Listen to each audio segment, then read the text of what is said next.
오늘 알아볼 기업은 마이크로소프트입니다. 웬만한 우량 미국 기업은 다 다룰 예정인데 이번 영상은 지난 구글 영상 다음으로 두 번째로 다루는 기업입니다. 주가를 보시면 2014년부터 시작하여 정말 미친 듯이 오르고 있습니다. 완벽한 익스포넨셜 지수함수의 형태를 보여주고 있습니다. 올해 3월 중순에 주식시장 몰락때 잠깐 $140대까지 내려갔지만 다시 올라서 계속 신고가를 갱신하고 있습니다. 테슬라나 아마존, 애플 같은 기업의 주가 상승률과 비교하면 상대적으로 많이 오르지 않았다는 생각까지 들기는 합니다. 그 정도로 요즘 미국 기술 성장주의 폭등세가 매섭습니다. 마이크로소프트는 회계연도가 매년 7월 1일 시작합니다. 피스칼 이어 2020년 기준으로 6월 30일 회계연도가 끝나고 지난 7월 22일 실적 발표가 나왔습니다. 보시다시피 지속적으로 매출이 성장해왔고 순이익은 좀 들쑥날쑥한 걸 보실 수 있습니다.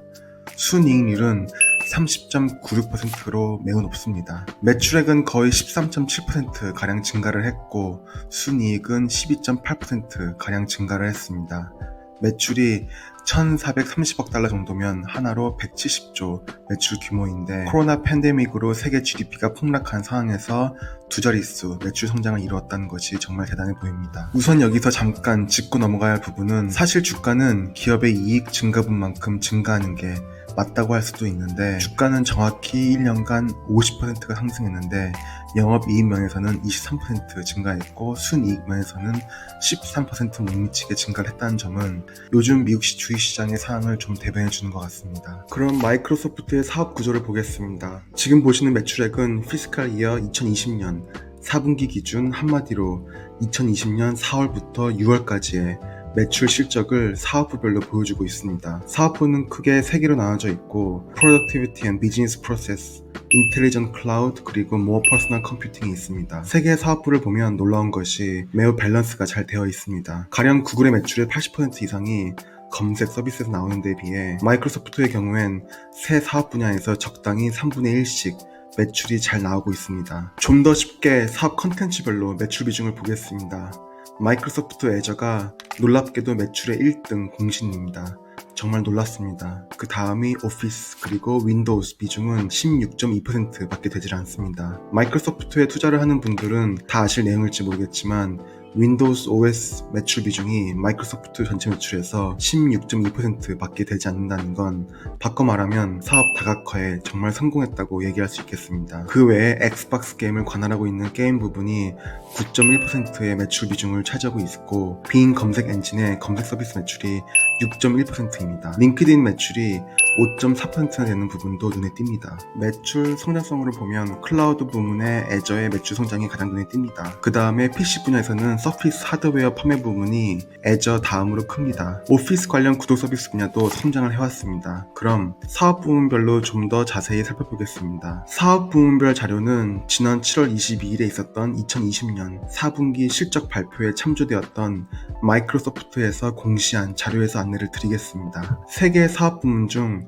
첫 번째 사업 부문인 Productivity and Business Process 부문을 먼저 살펴보겠습니다. 이 사업 부문은 쉽게 보시면 오피스 관련 사업 부문으로 보시면 되고 링크드인도 여기에 소속되어 있습니다. 분기별 매출과 영업이익을 보면 매출은 일정하게 또는 약간 조금씩 성장을 했고 이번 분기에 영업이익은 오히려 조금 감소했습니다. 이 원인으로는 팀에 들어간 마케팅 비용이 주된 원인이라고 공시했습니다. 오피스 같은 경우엔 요즘 트렌드에 맞춰서 구독 서비스로 많이 전환하게끔 유도를 하고 있습니다. 구글에도 구글 시트나 슬라이드가 있지만 저같이 한번 오피스에 손이 익은 사람은 여기서 벗어나기 쉽지 않습니다. 마이크로소프트 팀의 마케팅 비용에 엄청난 돈을 쏟아부은 것으로 나오는데 저도 회사에서 업무적으로 마이크로소프트 팀을 거의 달고 일을 합니다. 핸드폰, 아이패드, 컴퓨터, 심지어 애플 워치에도 모두 연동이 되고 업무적으로 수많은 텔레컨퍼런스 플랫폼을 사용해봤는데 통화 품질이나 편의성, 직관성 면에서 정말 괜찮은 것 같습니다. 가끔 제3자 통화할 때 줌도 몇 번 사용해본 적은 있는데 아웃룩을 포함한 오피스와 자유롭게 연동이 되는 팀이 저 개인적으로는 훨씬 편한 것 같습니다. 이 사업 부문에서 눈여겨볼 부분은 오피스 커머셜 프로덕트 부분의 매출이 34%가 줄고 오피스 365 커머셜 매출이 19% 증가했다는 것입니다.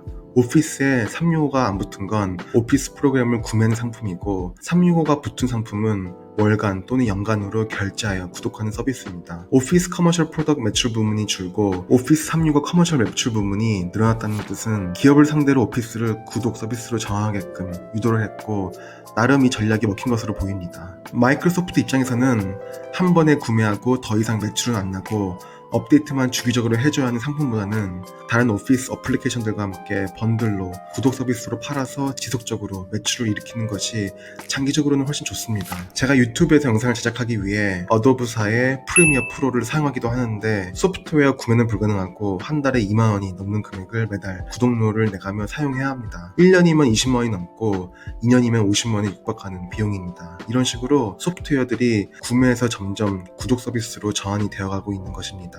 이 정도로 프로덕티비티 앤 비즈니스 프로세스 사업 부문에 대해 좀 살펴봤고 그 다음 살펴볼 사업 부문은 인텔리전트 클라우드입니다. 매출 성장률이 17%에 달했고 이 정도 성장세면 마이크로소프트의 메인 사업이라고 봐도 무방하겠습니다. 인텔리전트 클라우드 부문은 말 그대로 클라우드 서비스입니다. 매출 면에서나 영업 이익 면에서나 큰 성장이 두드러집니다. 애저에 대한 투자가 확대되면서 비용 증가도 19%가 되었다는 걸 보니 KPX 투자도 공격적으로 이루어지는 것 같습니다. 애저 매출이 47% 성장했고 지난 분기들을 봐도 정말 폭풍 성장을 했습니다.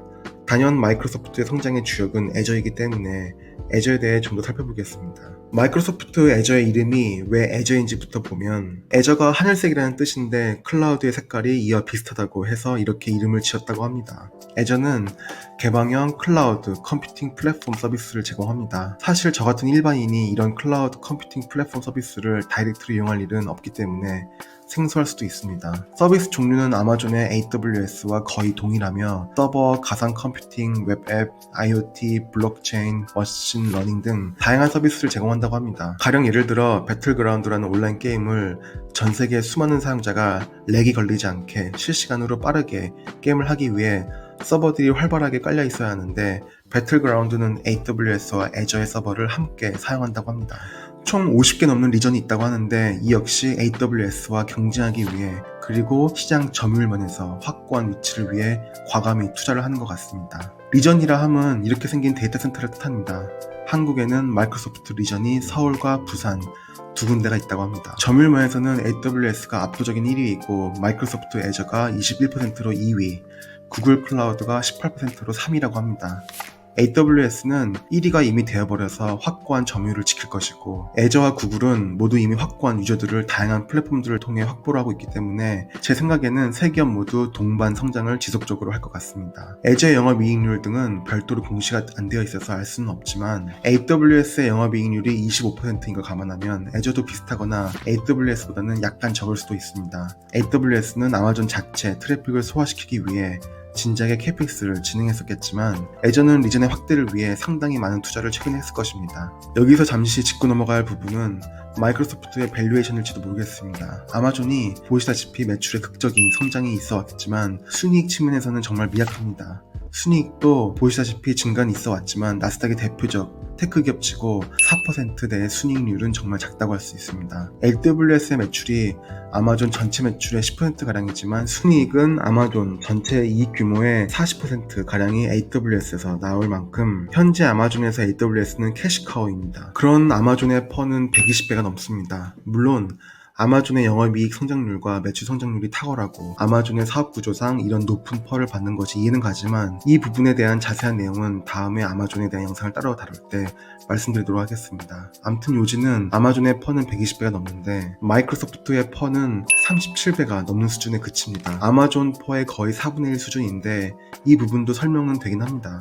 마이크로소프트의 매출 성장률은 뛰어나지만 아마존만큼 고성장을 하는 기업은 아니고 영업이익은 들쑥날쑥한 면도 있기 때문입니다. 하지만 대부분의 이익을 AWS에서 끌어오는 아마존의 퍼가 120을 넘는데 같은 비즈니스를 하는 애저가 속한 클라우드 서비스가 매출 1위로 떠오른 마이크로소프트 퍼가 37배라는 건 마이크로소프트 주가가 싸다고 얘기하기는 힘들지만 아마존에 비해서는 상대적으로 다시 한번 말씀드리지만 상대적으로는 저평가되었다고 얘기할 수도 있겠습니다. 마지막으로 살펴볼 사업 부문은 모어 퍼스널 컴퓨팅입니다. 여기는 윈도우 OS 관련 매출과 서피스 컴퓨터 그리고 엑스박스 게임 관련 매출을 보시면 됩니다. 게임 부문이 매출 성장을 이끌었다고 나오는데 마이크로소프트 엑스박스는 콘솔 게임 업계에서는 소니 다음으로 글로벌 2위입니다. 추후에 5G가 상용화되고 클라우드 게임 스트리밍 서비스는 반드시 근미래에 도래할 텐데 이와 관련 비즈니스가 터지면 그땐 마이크로소프트 주가는 한번 빵 터질 것이라고 개인적으로 확신합니다. 전체 매출의 3분의 1가량이 모어 퍼스널 컴퓨팅에서 나오는데 이쪽의 새로운 캐시카우 비즈니스는 클라우드 게임 서비스일 것입니다.